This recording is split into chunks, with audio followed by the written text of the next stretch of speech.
Welcome to Soumith media. బాదం పప్పులను తినడం వల్ల ఎన్ని అద్భుతమైన ప్రయోజనాలు కలుగుతాయో అందరికీ తెలిసిందే. ఈ పప్పులను రోజు నానబెట్టి తినాలని వైద్యులు, పోషకాహార నిపుణులు సూచిస్తుంటారు. మనం బాదం పప్పులను తరచూ స్వీట్లలో తింటుంటాం. అనేక రకాల తీపి వంటకాలను లేదా మసాలా వంటకాలను తయారు చేయడంలోనూ బాదం పప్పును ఉపయోగిస్తుంటాం. బాదం పప్పులో యాంటీ ఆక్సిడెంట్లు, విటమిన్ ఇ, ప్రోటీన్లు, ఫైబర్ సమృద్ధిగా ఉంటాయి. ఇవి మనకు అనేక ఆరోగ్య ప్రయోజనాలను అందిస్తాయి.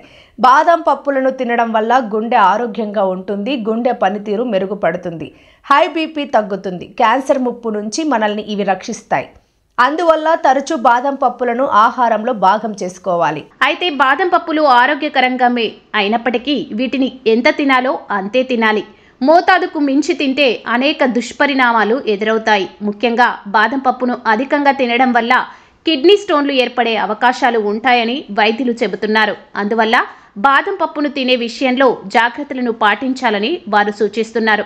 ముఖ్యంగా కిడ్నీ స్టోన్లు లేదా కిడ్నీ సమస్యలు ఉన్నవారు ఈ పప్పును తినే విషయంలో జాగ్రత్తగా ఉండాలని వారు అంటున్నారు. బాదం పప్పులో ఆక్సలేట్స్ ఉంటాయి. ఇవి మన శరీరంలోని కాల్షియంతో కలిసి కిడ్నీ స్టోన్స్ వచ్చేలా చేస్తాయి. అందువల్ల బాదం పప్పును మోతాదులోనే తినాలి. అధికంగా తింటే కిడ్నీ స్టోన్స్ ఏర్పడే అవకాశాలు ఉంటాయి.